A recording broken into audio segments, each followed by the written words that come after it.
మా latest videos కోసం మా ఈ తెలుగు న్యూస్ ఛానల్ సబ్స్క్రైబ్ చేసి గంట సింబల్ యాక్టివేట్ చేసుకోండి. ఆగస్టు 1 శ్రావణ సోమవారం చతుర్థి తిథితో ఆగస్టు నెల ప్రారంభం అవ్వబోతోంది. అయితే నెల ప్రారంభమయ్యే ఈ రోజున ఉదయం మరియు సాయంత్రం స్నానం చేసే నీటిలో ఇది ఒక్కటి వేసుకుని చేస్తే, ఈ ఒక్క పదార్థాన్ని తింటే రాబోయే నెలంతా మీకు అనుకూలంగా మారుతుందని జ్యోతిష్య పండితులు చెప్తూ ఉన్నారు. ఈ ఆగస్టు నెల జ్యోతిష్య పరంగా అంత అనుకూలంగా లేదు. అనేక రకాల కష్టాలు, ఖర్చులు ఎదురవుతాయి. ఆరోగ్య సమస్యల వలన, యాక్సిడెంట్ల వలన ఖర్చులు పెరిగే అవకాశం ఉంది. కనుక అందరూ జాగ్రత్తగా ఉండండి.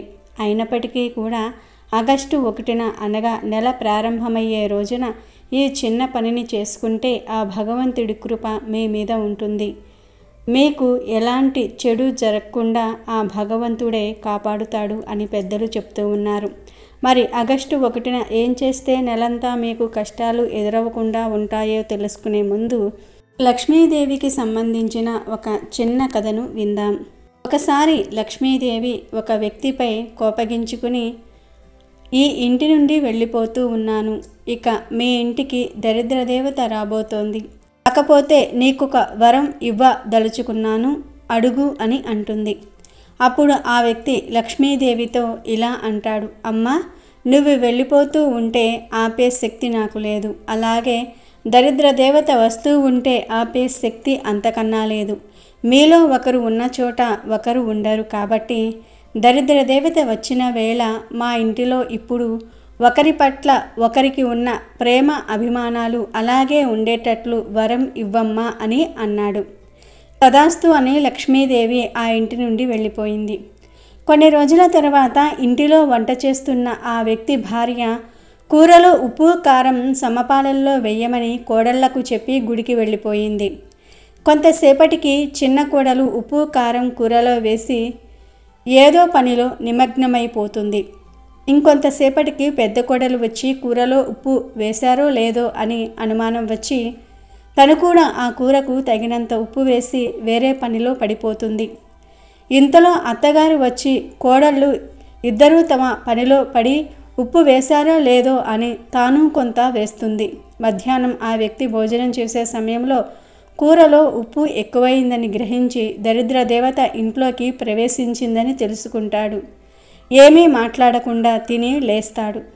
కొంతసేపటికి ఆ వ్యక్తి పెద్ద కొడుకు కూడా భోజన సమయంలో ఉప్పు ఎక్కువ అయిందని గ్రహించి నాన్నగారు తిన్నారా అని భార్యను అడుగుతాడు. తిన్నారు అని చెప్తుంది.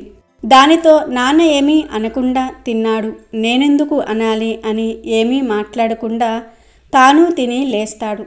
అలా ఆ ఇంటి వాళ్ళంతా భోజనం చేసి వంట గురించి మాట్లాడకుండా ఉంటారు. ఆ రోజు సాయంత్రం దరిద్ర దేవత ఆ వ్యక్తి దగ్గరకు వచ్చి, నేను ఇక్కడ ఉండలేను, వెళ్ళిపోతున్నాను. ఉప్పు కసమైన వంట తిని మీ మధ్య ఏ గొడవలు, మనస్పర్ధలు రాలేదు. మీరు ప్రేమగా ఐకమత్యంగా ఉన్నారు. ఇటువంటి చోట నేను ఉండను అని వెళ్ళిపోతుంది. దరిద్ర దేవత వెళ్ళిపోవటంతో ఆ ఇంట మళ్ళీ లక్ష్మీదేవి నివాసం ఏర్పరచుకుంటుంది. కనుక ఏ ఇంటిలో ప్రేమ, ఆప్యాయతలు మరియు శాంతి కలకలలాడుతూ ఉంటాయో ఆ ఇల్లు లక్ష్మీ నివాసం అవుతుంది. ఇక వీడియోలోకి వస్తే ఆగస్టు నెల సోమవారం రోజు శ్రావణ చతుర్థి తిథితో ప్రారంభమవుతోంది. ఈ నెలలో అనేక రకాలుగా అందరికీ కష్టాలు ఎదురవుతాయి.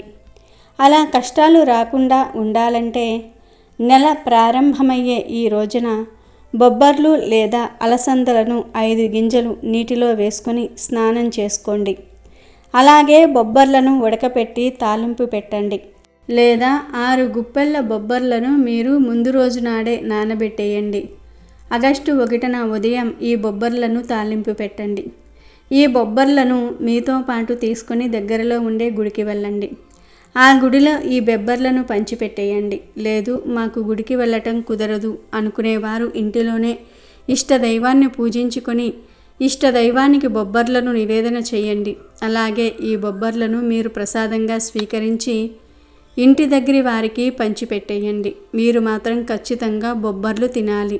వీటితో పాటుగా కుదిరిన వారు ఈరోజు బొబ్బర్లో బెల్లం కలిపి గోమాతకు తినిపించండి. స్వయంగా మీ చేతితో మీరే తినిపించాలి. ఇలా ఆగస్టు 1న బొబ్బర్లతో ఈ పరిహారాలు చేసుకుంటే నెలలో మీకు ఎలాంటి కష్టాలు రాకుండా ఉంటాయి. మీరు చేసే పనులలో విజయాన్ని పొందుతారు. ధనానికి లోటు అనేది రాకుండా ఉంటుంది. మీకు ఎలాంటి సమస్యలు రాకుండా ఉండేలాగా ఆ భగవంతుడు మిమ్మల్ని కాపాడుకుంటాడు కనుక ప్రతి ఒక్కరూ కూడా మీకు ఎటువంటి సమస్యలు ఆగస్టు నెలలో ఎదురు కావకుండా ఉండాలంటే తప్పనిసరిగా ఆగస్టు 1న బొబ్బర్లతో ఈ పరిహారాన్ని చేయండి. ఎలాంటి సమస్యలు లేకుండా సంతోషంగా జీవించండి. వీడియో నచ్చితే లైక్ చేయండి, షేర్ చేయండి, బట్ సబ్స్క్రైబ్ చేసుకోవడం మర్చిపోవద్దు.